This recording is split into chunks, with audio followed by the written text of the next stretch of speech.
ಓಂ ಶ್ರೀ ಮಾತ್ರೈ ನಮಃ. ಓಂ ಶ್ರೀ ವರಾಹೈ ನಮಃ.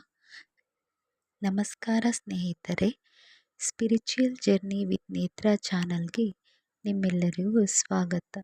ಈ ಚಾನೆಲ್ನಲ್ಲಿ ನಾನು ದೇವರ ಮಹಿಮೆ, ಪವಿತ್ರ ಕ್ಷೇತ್ರಗಳ ಇತಿಹಾಸ, ಹಬ್ಬಗಳ ವಿಶೇಷತೆ ಹಾಗೂ ಪೂಜಾ ವಿಧಾನಗಳು ಮತ್ತು ಆಧ್ಯಾತ್ಮಿಕ ಮಾಹಿತಿಗಳನ್ನು, ನನಗೆ ತಿಳಿದಿರುವಷ್ಟು ಮಾಹಿತಿಯನ್ನು ನಿಮ್ಮೊಂದಿಗೆ ಹಂಚಿಕೊಳ್ಳುತ್ತೇನೆ. ನಮ್ಮ ಹಿಂದೂ ಧರ್ಮದಲ್ಲಿ ನವರಾತ್ರಿಯ ಆರಾಧನೆಯು ಅತ್ಯಂತ ಪ್ರಾಮುಖ್ಯತೆಯನ್ನು ಪಡೆದಿದೆ. ವರ್ಷದಲ್ಲಿ 4 ನವರಾತ್ರಿಗಳು ಬರುತ್ತವೆ. ಮೊದಲನೆಯದಾಗಿ ವಸಂತ ನವರಾತ್ರಿ.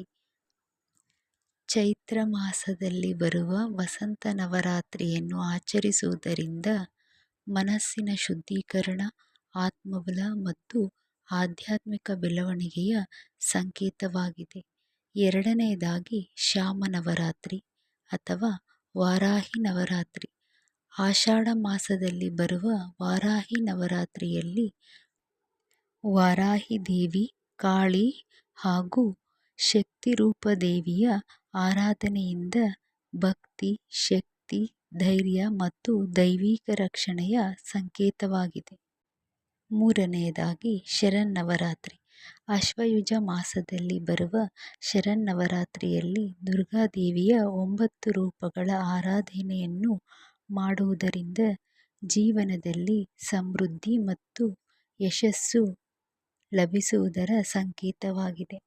ನಾಲ್ಕನೆಯದಾಗಿ ಮಾಘ ಗುಪ್ತ ನವರಾತ್ರಿ.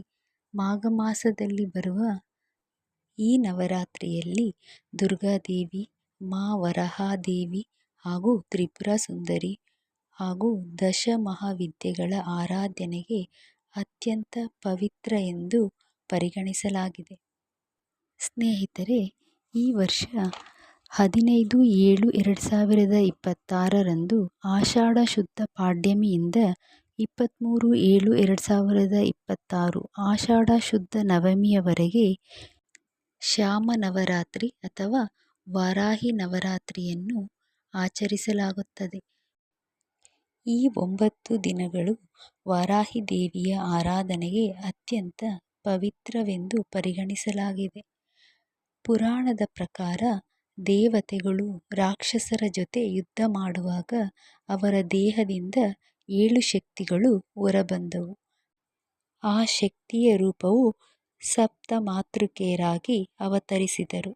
ಅದರಲ್ಲಿ 5ನೆಯ ಅವತಾರವೇ ವಾರಾಹಿ ದೇವಿಯ ಅವತಾರ. ಈ ವಾರಾಹಿ ತಾಯಿಯು ವಿಷ್ಣುವಿನ ವರಹ ಅವತಾರದ ಸ್ತ್ರೀ ಶಕ್ತಿ. ಹಂದಿಯ ಮುಖ, ಮನುಷ್ಯನ ದೇಹ, ಕೈಯಲ್ಲಿ ಮುಸಲ, ಗದೆ ಹಿಡಿದಿರುತ್ತಾಳೆ. ಈ ತಾಯಿಯ ಕೆಲಸವೆಂದರೆ ಅಜ್ಞಾನ, ಶತ್ರುಭಯ, ನಕಾರಾತ್ಮಕ ಶಕ್ತಿ ಎಲ್ಲವನ್ನೂ ನಾಶ ಮಾಡುವುದು.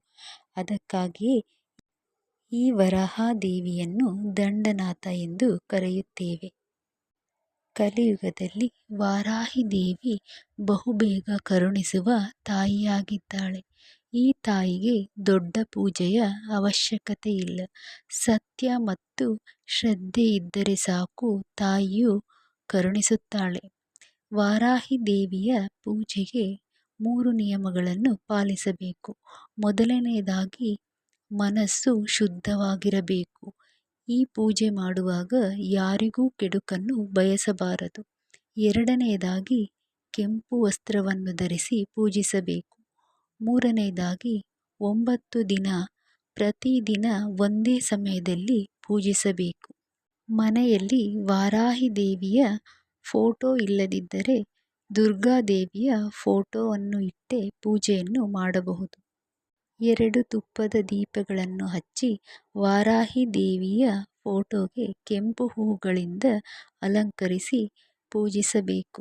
ಹಾಗೂ ನೈವೇದ್ಯಕ್ಕೆ ತಾಯಿಗೆ ಬೆಲ್ಲದ ಪಾನಕವೆಂದರೆ ತುಂಬ ಪ್ರಿಯವಾದ್ದರಿಂದ ಬೆಲ್ಲದ ಪಾನಕದಿಂದ ನೈವೇದ್ಯವನ್ನು ಮಾಡಬಹುದು. ಶಕ್ತ್ಯಾನುಸಾರ ಸಿಹಿಯ ಪದಾರ್ಥಗಳು, ಹಣ್ಣು ಹಂಪಲುಗಳನ್ನಿಟ್ಟು ಪೂಜಿಸಬಹುದು. ಓಂ ಐಂ ಹ್ರೀಂ ಶ್ರೀಂ ವಾರಾಹಿ ದೇವಿಯೈ ನಮಃ ಎಂಬ ಮಂತ್ರವನ್ನು ಅತ್ಯಂತ ಭಕ್ತಿಯಿಂದ 108 ಸಲ ಪ್ರತಿದಿನ ಜಪಿಸಬೇಕು. ನಂತರ ವಾರಾಹಿ ದೇವಿಯ 12 ನಾಮಾವಳಿಯನ್ನು ಪಠಿಸಬೇಕು ಹಾಗೂ ವಾರಾಹಿ ದೇವಿಯ ಕವಚವನ್ನು ಪಠಿಸಬೇಕು. ಓಂ ನಮೋ ವಾರಾಹಿ ನಮೋ ವಾರಾಹಿ ನಮೋ ವಾರಾಹಿ ಅಭಯಂಕರಿ ಶಿರೋ ಮೇ ವಾರಾಹಿ ಪಾತು ಲಲಾಟಂ ದಂಡನಾಥ ಚ ಭ್ರುವೋ ಮೋ ಭೈರವಿ ಪಾತು ನೇತ್ರಿ ಮೇ ವರದಾ ಪಾತು ಕರ್ಣೌ ಮೇ ಖಡ್ಗಧಾರಿಣಿ ನಾಸಿಕಂ ನರರೂಪಿಣಿ ಮುಖಂ ಮೇ ಮುಸಲಾಯುಧ ಕಂಠಂ ಮೇ ಕಾಲರಾತ್ರಿ ಚ ಭುಜೌ ಮೇ ಭಗಮಾಲಿನಿ ಹೃದಯಂ ಮೇ ಮಹಿಷಾಸುರಮರ್ದಿನಿ ಉದರಂ ಮೇ ಉಗ್ರತಾರ ನಾಭಿಂ ಮೇ ನರಸಿಂಹಿ ಚ ಕಟಿಂ ಮೇ ಕಾತ್ಯಾಯಿನಿ ಚ ಊರುಂ ಮೇ ಊರ್ಧ್ವಕೇಶಿ ಚ ಜಾನೂನಿ ಜ್ವಾಲಮಾಲಿನಿ ಪದೌ ಮೇ ಪದ್ಮವಾಸಿನಿ ಸರ್ವಾಂಗಂ ಮೇ ಸದಾ ಪಾತು ವಾರಾಹಿ ವಿಘ್ನನಾಶಿನಿ. ಓಂ ಶ್ರೀ ವಾರಾಹೈ ನಮಃ. ಈ ವಾರಾಹಿ ನವರಾತ್ರಿಯಲ್ಲಿ ಮಂತ್ರಜಪ, ದೀಪಾರಾಧನೆ ಹಾಗೂ ಸಾತ್ವಿಕ ನೈವೇದ್ಯ ಸಮರ್ಪಿಸಿ ತಾಯಿಯ ಕೃಪೆಗೆ ಪಾತ್ರರಾಗಿ ಕುಟುಂಬದಲ್ಲಿ ಶಾಂತಿ, ಸುಖ, ಸಮೃದ್ಧಿ ಮತ್ತು ಜೀವನದಲ್ಲಿರುವ ಅಡೆತಡೆಗಳನ್ನು ದೂರವಾಗಿಸಲಿ ಹಾಗೂ ಧೈರ್ಯ, ಜ್ಞಾನ, ಆತ್ಮಬಲ ಮತ್ತು ದೈವಿಕ ರಕ್ಷಣೆ ದೊರೆಯಲಿ ಎಂದು ಶ್ರೀ ವಾರಾಹಿ ತಾಯಿಯಲ್ಲಿ ಭಕ್ತಿಯಿಂದ ಪ್ರಾರ್ಥಿಸೋಣ.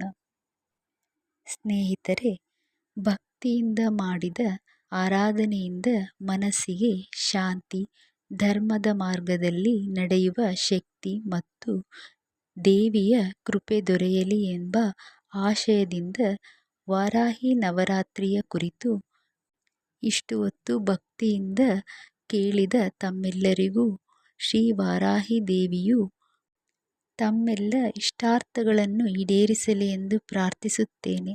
ಸ್ನೇಹಿತರೆ, ವಾರಾಹಿ ದೇವಿಯ ಆರಾಧನೆಯಿಂದ ತಮಗಾದ ಅನುಭವವನ್ನು ಕಮೆಂಟ್ನಲ್ಲಿ ತಿಳಿಸಿ. ಧನ್ಯವಾದಗಳು.